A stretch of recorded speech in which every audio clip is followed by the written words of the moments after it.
Are you ready, Sean? I'm here. You're here and you're ready to go, huh? There we go. Fantastic. Well, you got to love Comcast, right?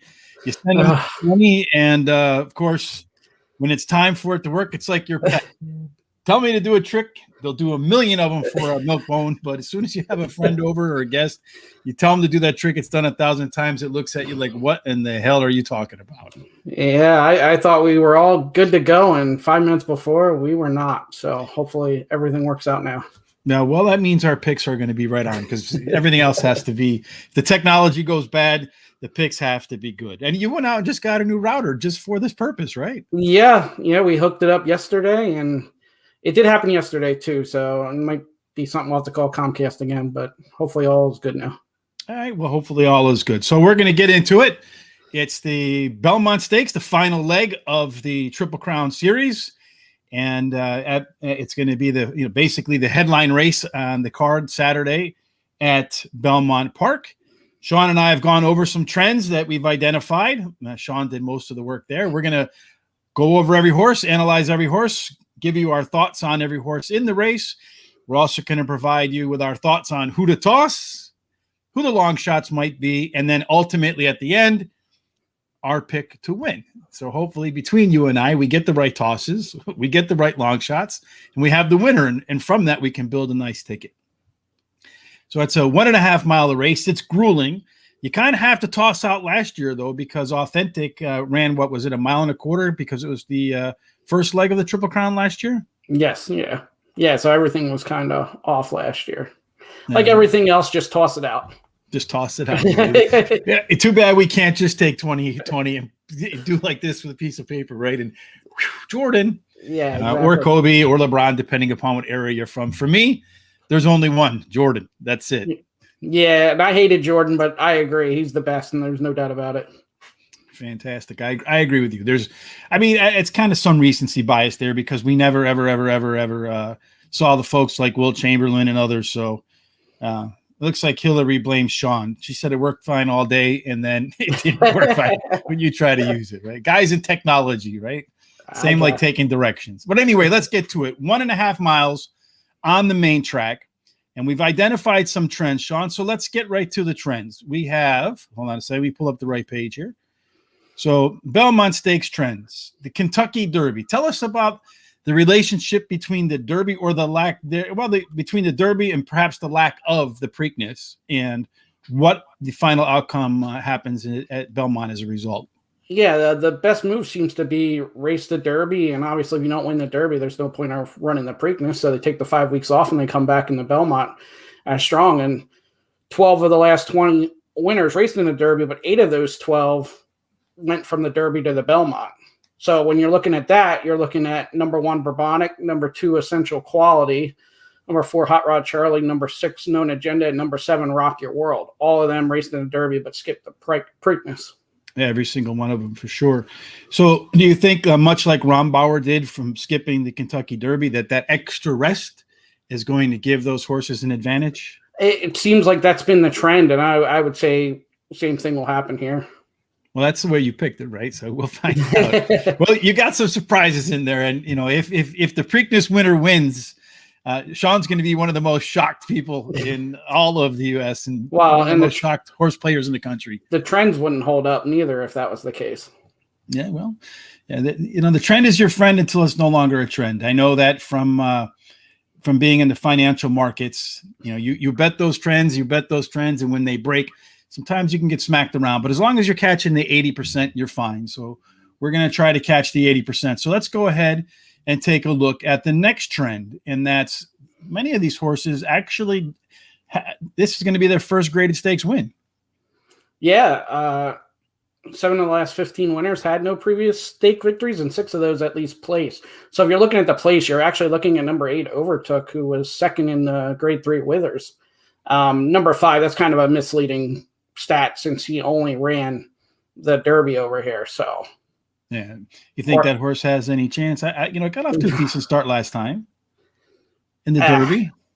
Yeah, I mean the Preakness and kind of Preakness. Yeah, I said the Derby too. That was wrong. Yeah, I don't think so. But he's been over here, for how many weeks now? So If anything, he'll sit mid-pack, maybe cause a couple disruptions. I wouldn't use him even as far as my super. Could block somebody's path and make it difficult for him, huh? Yeah. Yeah. They're just over here for the joy of it, and good for them. I bet they don't feel that way, but they're right now, sitting around having a steak dinner toast and saying, we got this for sure. All right. So Todd Fletcher. Okay. So let's talk a little bit before that. We got Todd Fletcher as the trainer that you might want to focus on here at the Belmont Stakes. But before we get to that, Medina Spirit today, right? The news tested positive. The second sample came back positive. And Bob Baffert has now a 2-year ban at Churchill Downs, if I read that correctly. So I guess he won't have a chance to win the Kentucky Derby next year. Yeah, I mean, I'm sure there's an appeal process, and the same thing that's going on with Linda Rice. I don't know how long that will take, and you never know what the end result of the appeal will be. Maybe 1 year suspension, but somehow I got a feeling that if he has a really good horse, it'll end up in somebody's barn right before the Derby. You think that seems like a plausible workaround to me? Yeah, exactly. I thought that's what was going to happen with Linda Rice too, but she's still been running, so I don't know how long the appeal process takes. Yeah, well, Bob's not going to be here either because he's not. He's banned from Belmont. Or Bob's banned from Belmont. A nice alliteration there. Put it in a song somewhere. So Todd Fletcher, he's won this race a few times. Yeah, he's won 3 times, 2007, 2013, and 2017. And the last 15 years had 6 horses finish second and 3 finished third. And he has 3 runners in here. So he's got a good shot. He's got a number 1 Bourbonic, number 6 Known Agenda, and number 8 Overtook. Yeah, he's got a decent shot. I mean, just numerically, he has a good shot with those 3 horses. 3 out of 8, right? 38% chance to win, just from a pure math standpoint. As far as Fletcher is concerned and other trainers, do you see any other trainer in here that you think is going to have a better than average chance to win? I mean, that would just go off the horse. I don't know really on the trainers. I didn't see any other trends too much with that. So after Todd Fletcher, I was just kind of looking at the horse and the results. All right. So we're going to look at the horse and the results. So Known Agenda was one of the horses that you mentioned that would be the case. So what we're going to do now is we're going to talk a little bit about the pace, because you notice that the pace is also a very important aspect to this race. So fill us in on what you found. Well, a lot of times, because the Belmont is the biggest race, the longest race, people think you get a closer. So you would think like Overtook or Bourbonic in this case, but it's actually completely opposite. Only 2 of the last 15 winners rallied from the far back. Usually they're within 4.5 miles of the leader after the opening half mile. So that'd be a long way away, 4.5 miles. 4.5 lengths. So yeah, I put 3 horses there we know will be that close, as long as they get the right break. Number 2, Essential Quality, number 4, Hot Rod Charlie, and number 7, Rock Your World. There may be 1 or 2 others, but those 3 would definitely be the ones that, if they're running their race, they're within 4.5 lengths. Matter of fact, they're probably the 3 leaders. You think they're the 3 leaders? Well, I did a little bit of work myself. I didn't throw it all on Sean's shoulders, but I've been working pretty much all day on all sorts of things. Hair's a mess. My desk is a complete mess. I've got Gatorade over here, a Mountain Dew over there, papers everywhere, preparing the wager guide for this weekend at the Belmont races for Horse Racing Radar and Guaranteed Tip Sheet. But part of that process, I took the early pace and mid pace, so the 2 furlong and the 4 furlong pace figures for every horse in the field for their last 3 races. And then I took their averages just to get a kind of a sense of where they might be at the half-mile marker. So let's see how that worked out. So according to the 3 most recent races, at the half-mile marker, Hot Rod Charlie will be on the lead with Rock Your World sitting at co-pilot.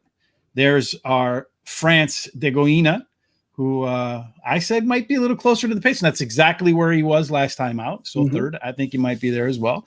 Surprisingly, Ron Bauer has shown a little bit better early on than Essential Quality, which kind of shocked me. But even in the race that he won, what was the Wood Memorial, right? He finished. I forget the race before that. We'll get to it anyway. But even in that race, he was 3rd. and kind of trailed off a little bit and then came back. So Ron Barrow is, and even in the last race, the Preakness, he wasn't all that far off the pace early on. So he's run a little better, closer to the front than you think. It was the Bluegrass. The Bluegrass Stakes, yeah. I knew that. I just forgot. I'm old, 54. Sometimes the brain doesn't work right. Too many headshots growing up.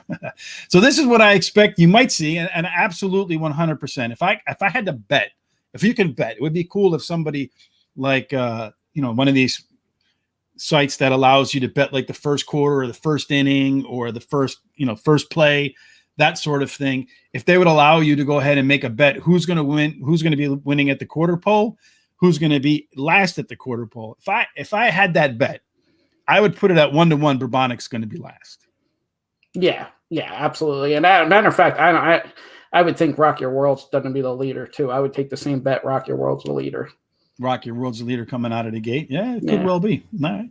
So that's the way the numbers say the pace is going to work out. I wouldn't be surprised if Hot Rod Charlie's up there because he, that's what he did in the Louisiana Derby. He got to the front and made Midnight Bourbon and Mondolin, and all those other horses tried to chase him down and they couldn't, much like what Medina Spirit did in the Kentucky Derby. So I wouldn't be at all surprised to see Hot Rod Charlie take that same path here in the Belmont Stakes. So let's get to the race. Let's talk about the horses. Number one, as I mentioned, Bourbonic. He is, I expect to be at the very back of the pack. If you read the comments from the most recent races, comes out slow, gets to the rail, wants to save ground, and wants to go ahead and make a rush late. What do you see this horse doing? Exactly that. And, the Wood Memorial is not a good prep race for these kind of races. And also watching the Wood Memorial, it was a slow pace, so it looks impressive because he won, but all the horses bunched up there at the stretch, and they just all faltered and came back to him. So he's not a horse I would use and not the closer I would take if I was go that way, even though the trend says stay away from the closer altogether. Yeah, I do not have the opposite feeling, though, that he had such a slow pace and he was still able to close into it. You do when you look at it on paper, but when you watch the race, these horses were stopping. They were all there bunched up together. So it didn't really feel like it was him closing in as much as they all were just coming back to him. Yeah, like they say, closers actually aren't going faster. It's the front horses that are going slower. Mm-hmm. That makes them look like they're going. It's a mixture, but it's. The horses coming slower and coming back to him are making that horse look that much faster. Yes, kind of like some races, right? Guy gets out to a big lead, puts all of his effort in, and then just falls flat because he's got nothing left. So you have the favorite, Essential Quality, and we'll talk a little bit about favorites in a minute. So we won't spoil that just yet.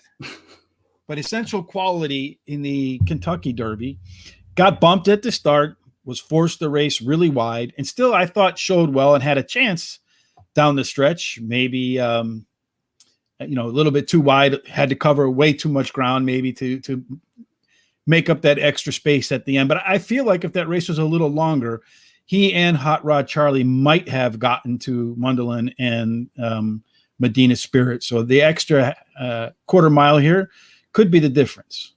Yeah, and a clean break. I do think the break cost him. That last little bit there, he just faltered. And it was just a wide trip and a rough trip. But overall, it was an impressive run to finish where he did. Yeah, and he does have some of the best late pace figures in the field. So if late pace matters, and at 1.5 miles, late pace is going to matter. A horse, like you said, that doesn't go as fast backwards, isn't doing the Michael Jackson moon dance as quickly as everybody else, and does have a little bit of leg late. So I think he'll be probably right off the pace. Maybe not where we had him in that average 3. Yeah, no, I would expect him to be 3rd or 4th out of the gate. Mm-hmm. And then usually makes a nice mid-move and has a nice strong kick and has really not done much wrong.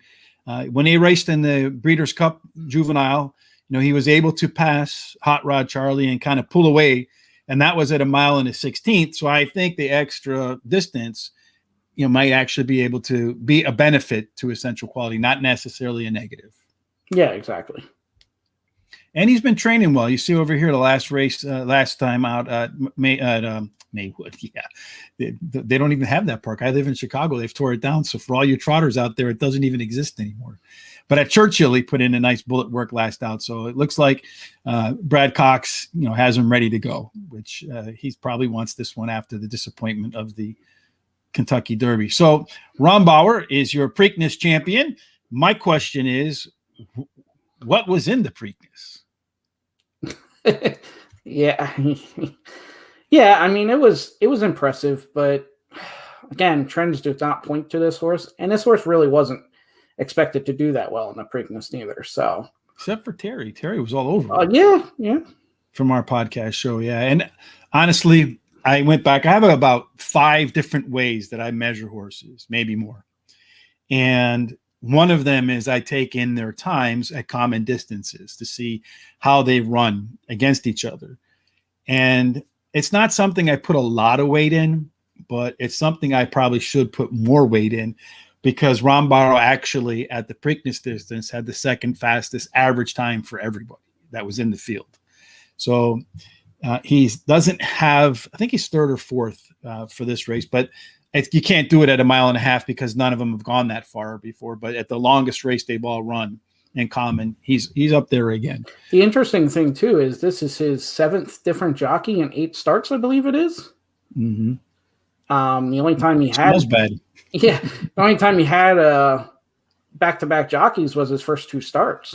After that, he's been constantly changing new jockeys. Yeah, well, and still performing really well. So that's impressive, because a lot of times jockeys need that one run, and then come back and do better with him the second time. Well, I would think that the first 2 were in 2020. That was during COVID, right? So jockeys weren't allowed to travel from track to track. Right. The horses may have gone from track to track. So when they got to a different track, he's going to need a different jockey. But in 2021, at least recently, when people are allowed to travel and we're opening back up a little bit, that is kind of surprising, because you have some good jockeys on him that have gotten off of him the right other horses, despite the fact that he showed well in the Bluegrass, and he showed really well in the Preakness. But I started with the question, but who was in that race? Concert Tour wasn't who we thought he was going to be, right? Right. Yeah. And then you had the second place horse was Midnight Bourbon, but Midnight Bourbon had lost to Mondelin, had lost to also lost to Essential Quality. I mean, just lost across the board. Hot Rod Charlie. He wasn't maybe the horse that we thought he was. And in the Kentucky Derby, didn't show at all, even though he's supposed to have some of that front running speed. So maybe Midnight Bourbon's not the horse we thought he is either. Right. And again, a lot of the big guys, they took off the Derby and came back here for the Belmont for, a strong run here. So he got the luxury of missing out on him on the Preakness. Now we have to see what he's made of in the Belmont when he faces a lot of them.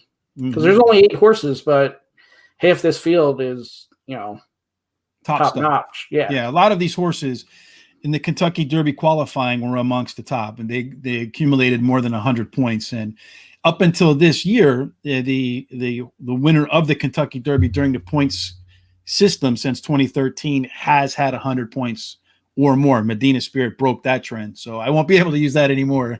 But they'll probably go back to it next year. It's the outlier. And all right, so Hot Rod Charlie is a horse that did run pretty well in the Kentucky Derby. I thought he was going to get up, but he didn't quite get there. Maybe if that race was 1.5 miles, he might have gotten there.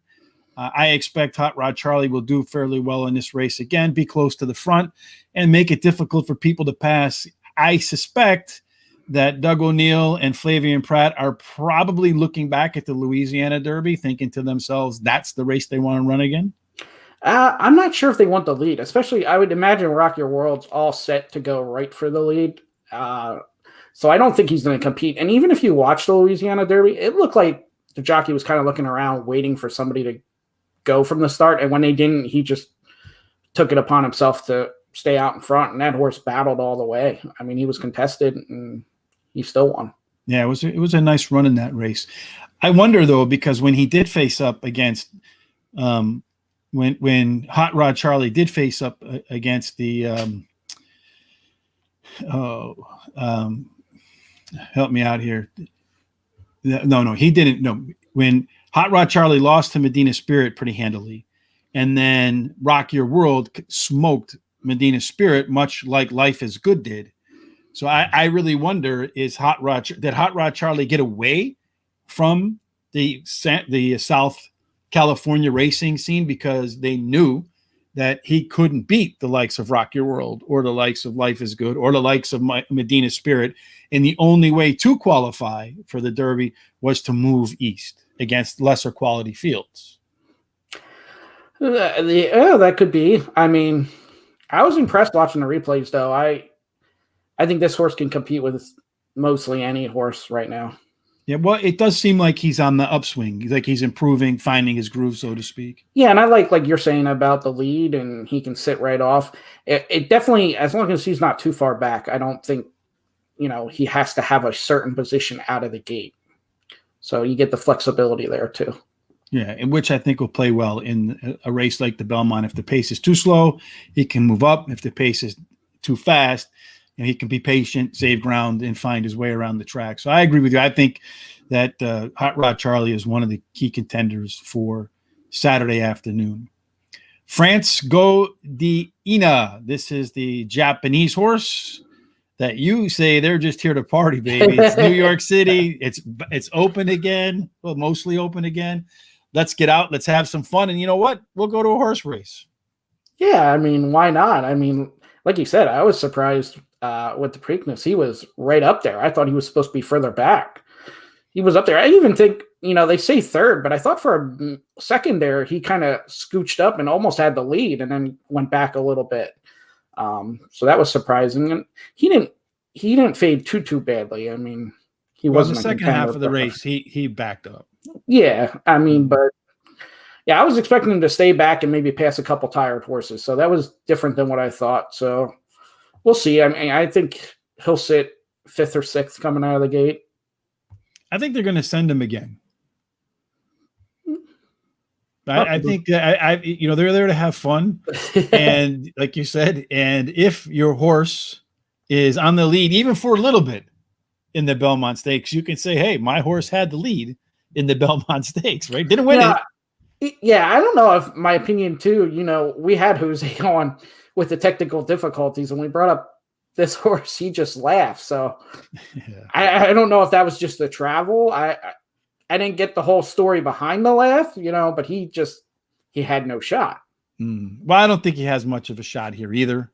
But I do think that, he'll flash some speed early on again. I think that's what they're going to do. Ricardo Santana Jr. is going to send them, going to go out, maybe even be the pace setter, just run some crazy fractions. Who knows?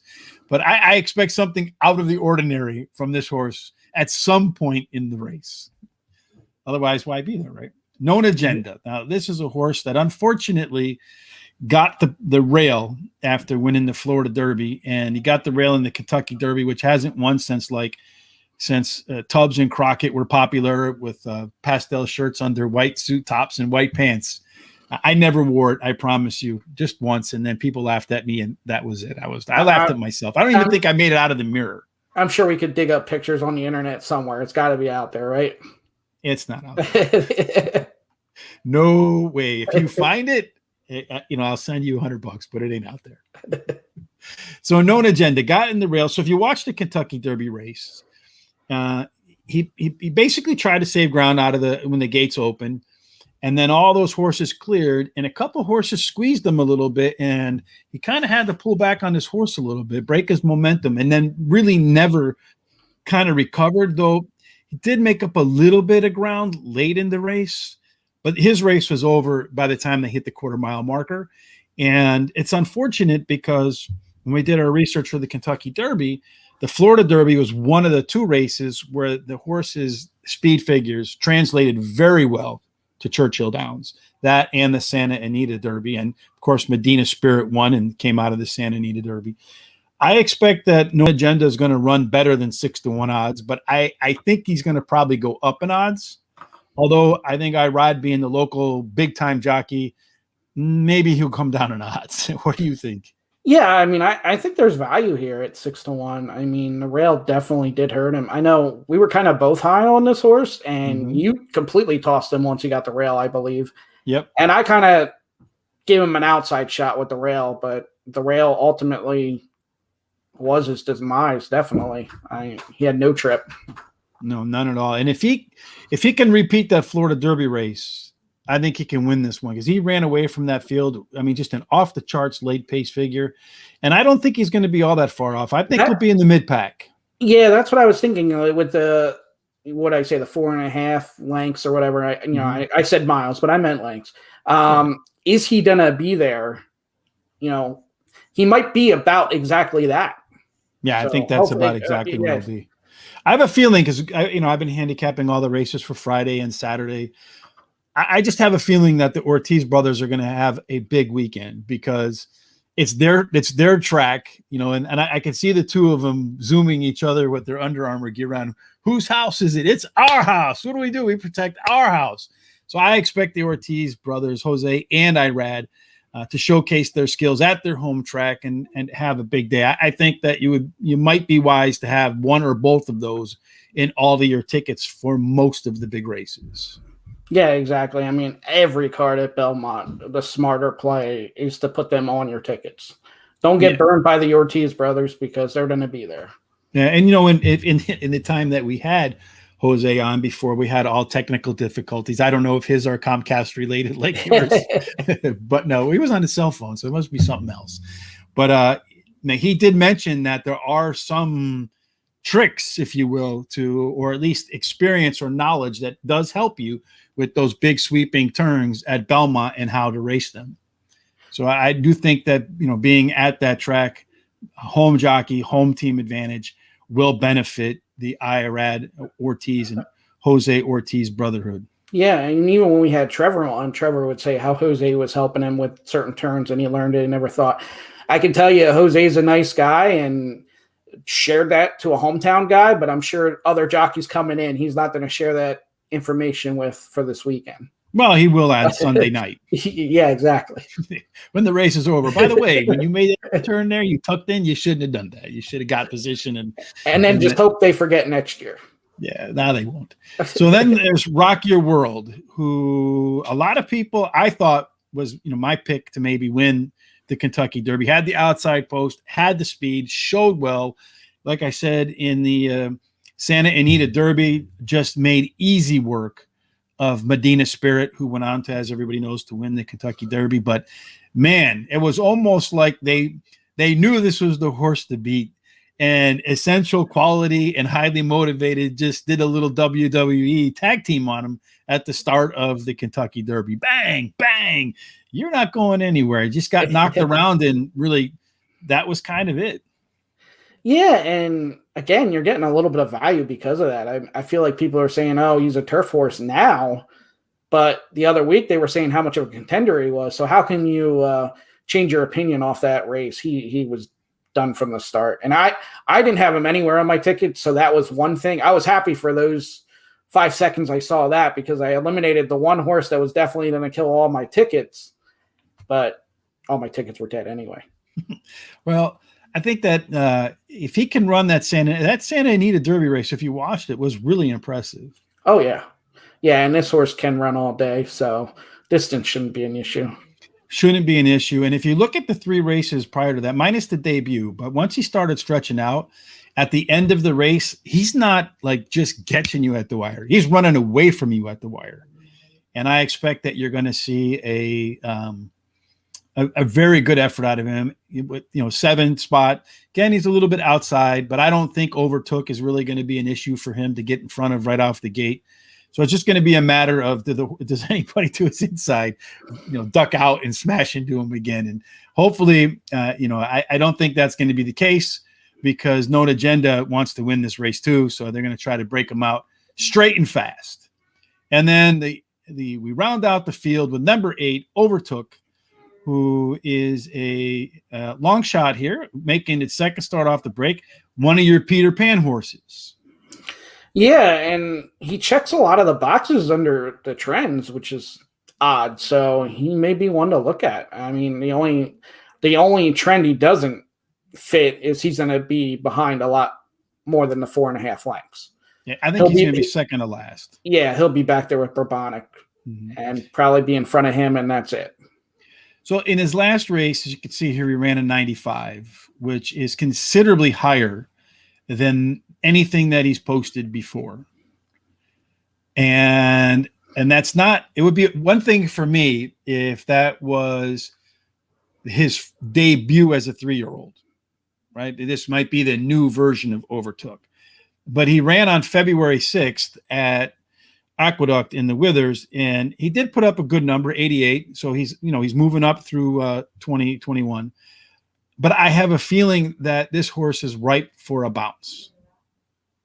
Trending up, he has 4 consecutive increases, and I just think that the probability is that he'll revert back to his mean, as they say, revert to the norm. And then if he does that, he'll be a little bit off. And I do think that he's going to be a little bit behind the pace, like you mentioned. And a lot of the horses in front of him, minus his last race, which was at Belmont, so that's a good thing. Maybe he's a horse for the course. But most of the horses that are going to be in front of him have better late pace figures.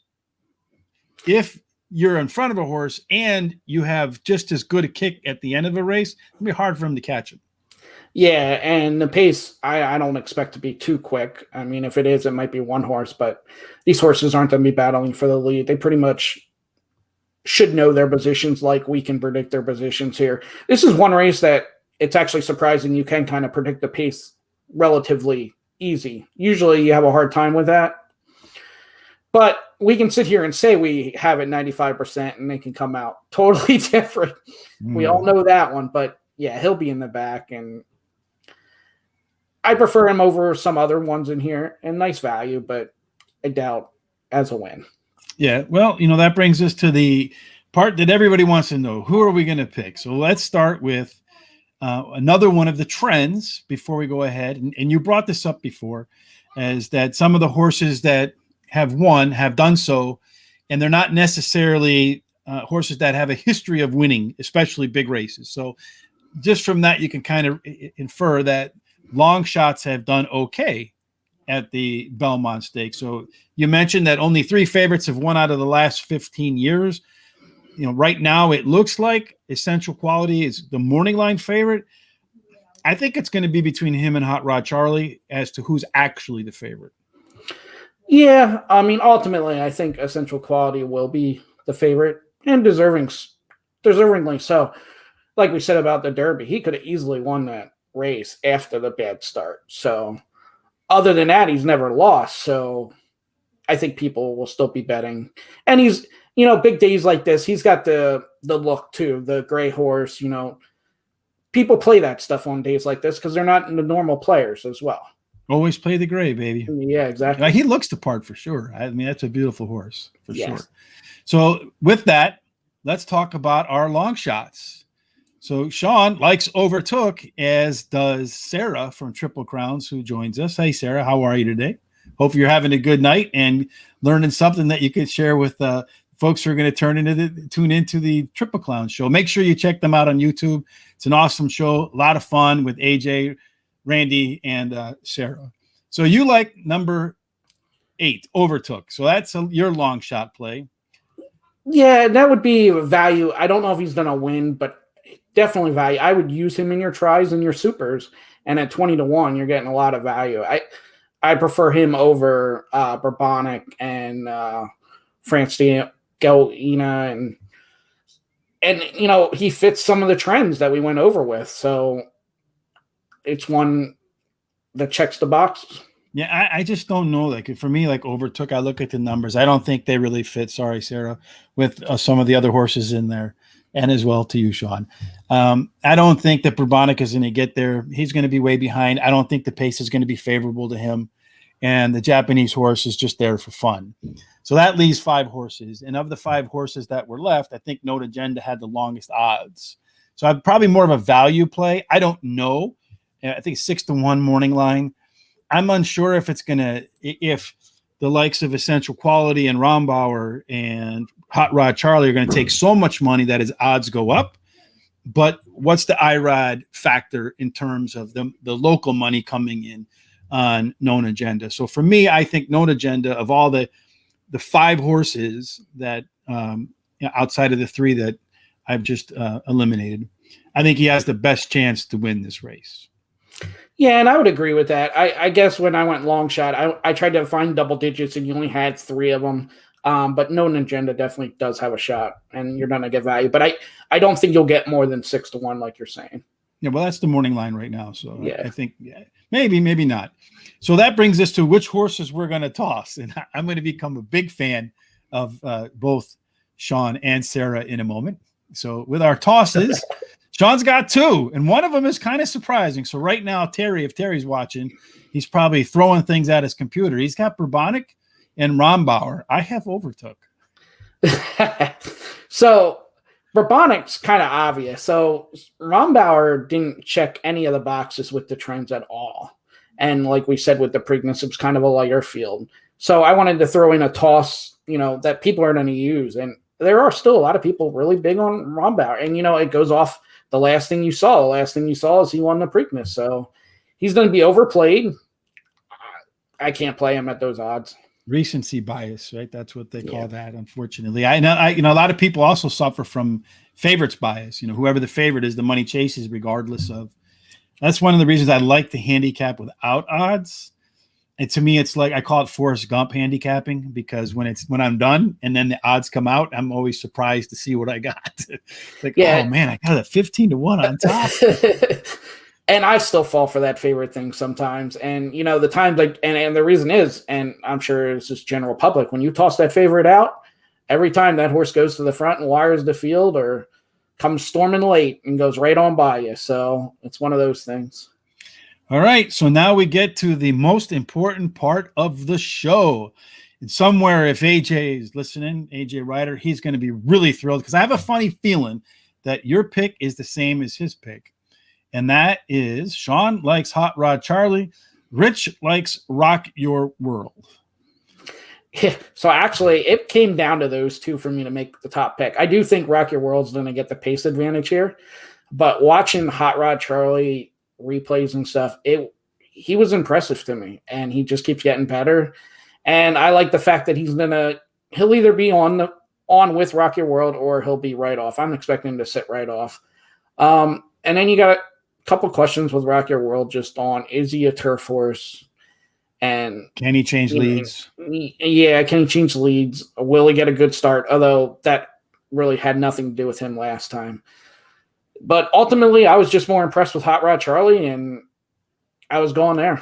Yeah, Jerry Spar agrees with you. He says, good luck all. He's going with the 4-6 exacta box, and he expects to be in the winner's circle. I just go back to what I brought up a little bit earlier in the show, that the connections for Hot Rod Charlie shipped him out of California. And I suspect they shipped him out of California because they knew that he couldn't beat Medina Spirit. He couldn't beat Rock Your World. And so they got him out of there. If the connections feel like he can't beat him, I wonder how he's going to beat him. I like Rock Your World. I thought that horse was the horse that was most likely the best fit to win the Kentucky Derby. Came out of the Santa Anita Derby, one of the key races, but apparently you have to finish second in the Santa Anita Derby, like Authentic and like Medina Spirit, to win the Kentucky Derby. So I'm going to keep that in mind for next year. That's going to, no matter what angles are out there for the Kentucky Derby next year, when I'm watching the Santa Anita Derby during the 2021 road to the 2022 Kentucky Derby, whoever finishes second, I'm betting. I don't care what his odds are, no matter what. So I think Rock Your World's going to close the show. He's going to come out and make an impressive run. I do think Essential Quality is going to be right there as well. For me, the 3 horses I thought I was looking at were Essential Quality, Hot Rod Charlie, and Rock Your World. I'm actually going to take those 3 and I'm going to box them in an exacta. And I'm going to put them on top of my trifecta with Known Agenda and maybe Rombauer. See what happens. Those are the horses I suspect are going to go ahead, and those 5 horses to me are the best 5 horses, and I can really make a case for them to come in any order from 1 through 5, except for maybe Rombauer. Yeah, unfortunately, with the 8 horses and the odds, you're going to probably have to take a stance somewhere to make any kind of money here, or you're going to have to go to the superfecta route and throw Bourbonic or Overstock in, third or fourth. Yeah, I mean, I could see one of them maybe rallying up to there. I just, like I said, I feel like the pace isn't that. The pace will be pretty strong, but I think that the horses in front of them are just as good late as they are. And like you mentioned with the Preakness, that that Preakness field wasn't as good as this Belmont Stakes field. So the top 4 horses in this field, maybe top 5, top 4 for sure, are all high quality horses that I think you're going to see a lot more of in 2021 and in their 4-year-old campaign. So we're going to find out which one of these horses is the maximum security of this class. And to me, I think Essential Quality and Rock Your World probably are the best 2 horses to have that opportunity that ran. We'll see what Life is Good is like when he gets back to the track. Yeah, hopefully he gets back to the track. He was impressive, and we can find out more on how good he is. Yeah, for sure. So tomorrow night, we're going to have another show where we're going to talk about on our Players Edge podcast. We're going to have on, who's our guest tomorrow, Sean? Jose Ortiz. And so we're going to go over his rides. I don't remember exactly what races they are. I think they're 7, 8, and 10. And of course, we're going to cover the Belmont Stakes again with jockey Jose Ortiz. So make sure if you want to listen live, and you can comment in the comment section. So if you want to ask Jose any question about, bias at Belmont, what his thoughts are. I don't think at the moment, he doesn't have a ride in the Belmont Stakes. So he might be a little bit more free to say, what's on his mind, because you don't have to pick his own horse in that respect. So if you want to come along, we'll be live tomorrow at 8:30 Eastern time. There's a subscribe button somewhere here on YouTube. Make sure you click on that. So when we go live, you get a message and know that, that's where we're going to be. Also, if you want, you can head over to Horse Racing Radar, because we're going to have a contest this weekend for the Belmont Stakes. I don't know exactly what the prize pool is. Usually the Saturday races are $100. The contest 200 it's for 200 this week. I was going to say most of the time 100 for Friday. 100 for Friday too. Yeah. So make sure you head over to Horse Racing Radar. Enter the contests. They're absolutely free. As soon as the results are finalized, and we have to make sure that everything goes through the computer system. But once they're finalized, that money gets shipped right to your account. And of course, Sean and I, and maybe Terry and others, will have live commentary between all the races Saturday afternoon. Again, you can go ahead and hit that subscribe button on YouTube, and you'll be alerted when all of that starts. And then that's pretty much it. Sean, what do you think? We didn't know if we had the voice for radio. We did that. Now we didn't know if we had the face for TV. And now they had to see us how many times this week? 3 or 4, and they're going to see us 2 more. So if they get sick of us, we'll just have to move that Horse Racing Radar logo down like you did a couple times. Yeah, cover our face like we did. I wanted to cover my face, not because of my face, but because of the picks last week early on. Oh, my Lord, I didn't want to take credit for them. So yeah. In any case, folks, it's been fun. Hope you enjoyed it. And if you like what you see, again, subscribe. You can, if you want to, you can reach out to me at any time, gtsrichb@gmail.com. Sean, where can they find us on our social sites? Players Edge Podcast, Facebook, Twitter, and Instagram. All right, folks. That's it. Good luck at the races, and we'll see you tomorrow night.